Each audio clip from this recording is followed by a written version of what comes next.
Assalamualaikum warahmatullahi wabarakatuh. Kami dari kelompok 1 yang beranggotakan saya sendiri Andini, Andi Badovi Abadan, Aan Pratama, Anis Fitria, dan Anis Fatona.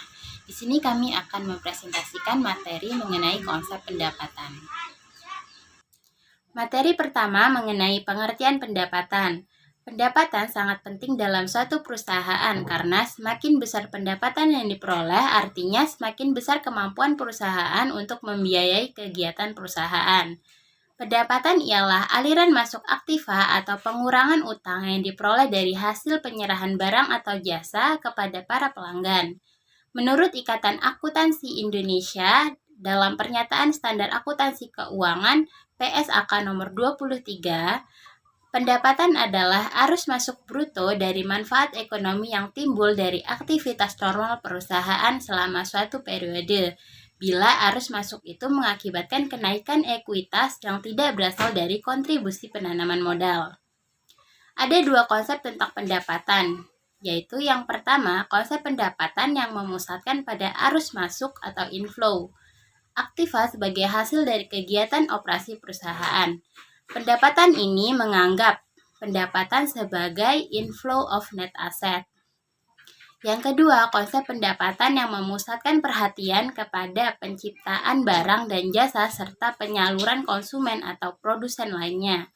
Jadi, pendekatan ini menganggap pendapatan sebagai outflow of good and service.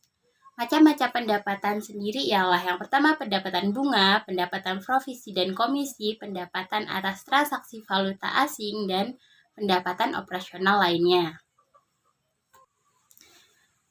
Selanjutnya, sumber-sumber pendapatan. Pendapatan dalam perusahaan dapat diklasifikasikan menjadi pendapatan operasi dan pendapatan non-operasi. Pendapatan operasi adalah pendapatan yang diperoleh dari aktivitas utama perusahaan, sedangkan pendapatan non-operasi adalah pendapatan yang diperoleh bukan dari kegiatan utama perusahaan.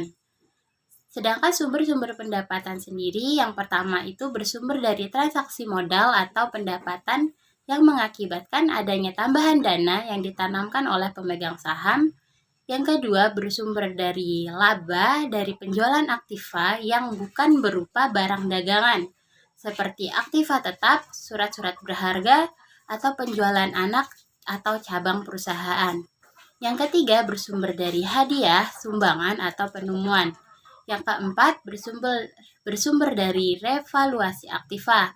Yang kelima, bersumber dari penyerahan produk perusahaan, yaitu aliran penjualan produk.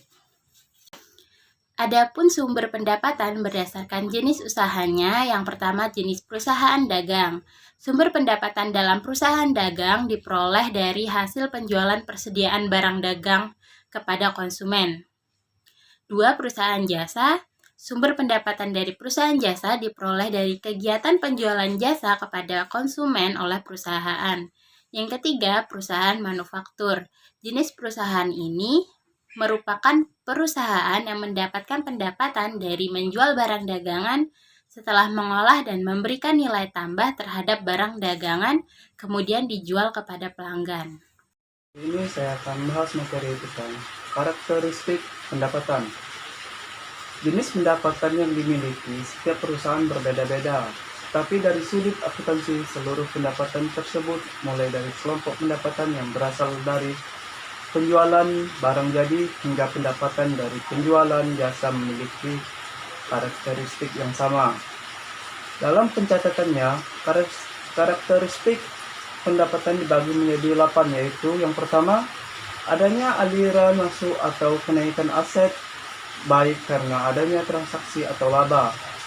Yang kedua, operasi utama berlanjut. Aktivitas utama yang terus berlanjut adalah karakteristik yang membatasi kenaikan yang dapat disebut pendapatan.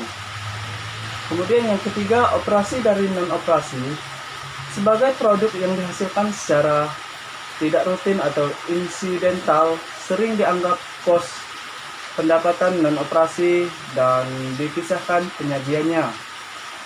Yang keempat, penurunan kewajiban pendapatan tidak hanya didefinisikan dari sudut kenaikan aset, tapi juga dari penurunan atau pelunasan kewajiban. Yang kelima, suatu entitas, pendapatan didefinisikan sebagai kenaikan aset, bukannya kenaikan ekuitas bersih, meskipun kenaikan aset tersebut akhirnya berpengaruh terhadap kenaikan ekuitas bersih. Kemudian yang keenam, produk perusahaan. Produk fisik yang dihasilkan oleh aktivitas usaha itulah yang merupakan pendapatan.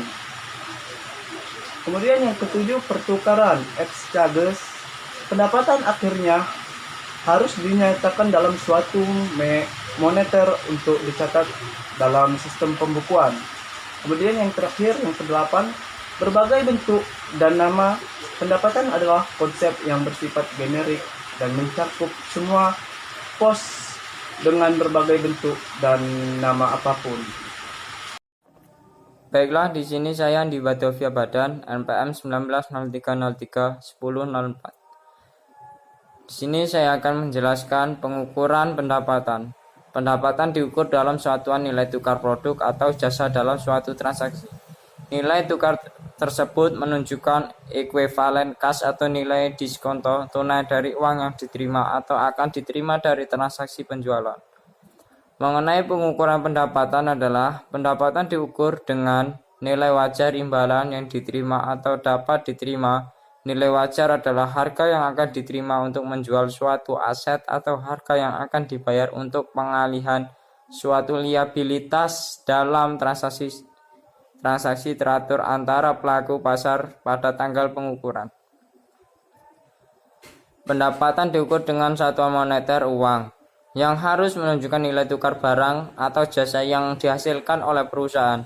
Secara umum, pengukuran pendapatan akan diakui secara yang pertama accrual basis, yang kedua critical event basis, yang ketiga the matching principle. Yang pertama accrual basis. Pengakuan pendapatan secara accrual basis berarti bahwa pendapatan harus dilaporkan selama kegiatan produksi, di mana laba dapat dihitung secara proporsional dengan penyelesaian pekerjaan. Yang kedua critical event basis. Dalam metode ini yang diperhatikan adalah kejadian-kejadian penting dalam siklus operasi perusahaan. Kejadian kritis itu dapat berupa yang pertama pada saat penjualan, yang kedua pada saat selesainya proyek, yang ketiga pada saat pembayaran setelah dilakukan penjualan. Yang ketiga, the matching principle. Prinsip ini mengatur agar pembebanan biaya harus dilakukan pada periode yang sama dengan periode pengakuan hasil. Yang selanjutnya yaitu pembentukan dan realisasi pendapatan. Konsep proses pembentukan pendapatan atau earning process dan proses realisasi pendapatan atau realization process erat hubungannya dengan masalah proses pendapatan. Yang pertama, proses pembentukan pendapatan atau earning process adalah suatu konsep tentang terjadinya pendapatan. Konsep ini berdasarkan pada asumsi bahwa semua kegiatan operasi yang diperlukan dalam rangka mencapai hasil yang meliputi semua tahap kegiatan produksi, pemasaran, maupun pengumpulan piutang memberikan kontribusi terhadap hasil akhir pendapatan berdasarkan perbandingannya biaya yang terjadi sebelum perusahaan tersebut melakukan kegiatan produksi.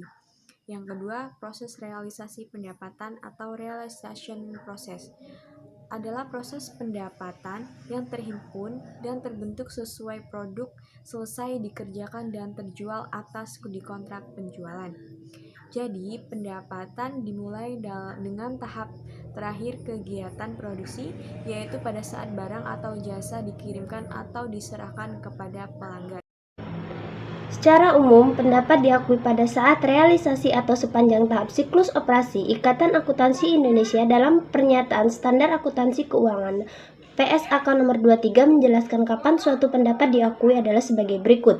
1. Pendapat dari transaksi penjualan produk diakui pada saat tanggal penjualan. Biasanya merupakan tanggal penyerahan produk kepada pelanggan. 2. Pendapat atas jasa yang telah diberikan oleh perusahaan jasa diakui pada saat jasa tersebut telah diakui pada saat fakturnya. 3. Imbalan yang diperoleh atas penggunaan aktiva sumber-sumber ekonomi perusahaan oleh pihak lain seperti pendapatan bunga dan royalti diakui sejalan dengan berlakunya waktu atau pada saat digunakan aktiva yang bersangkutan. 4. Pendapatan dari penjualan aktiva di luar barang dagang seperti penjualan aktiva tetap atau surat berharga diakui pada saat digunakan aktiva yang bersangkutan.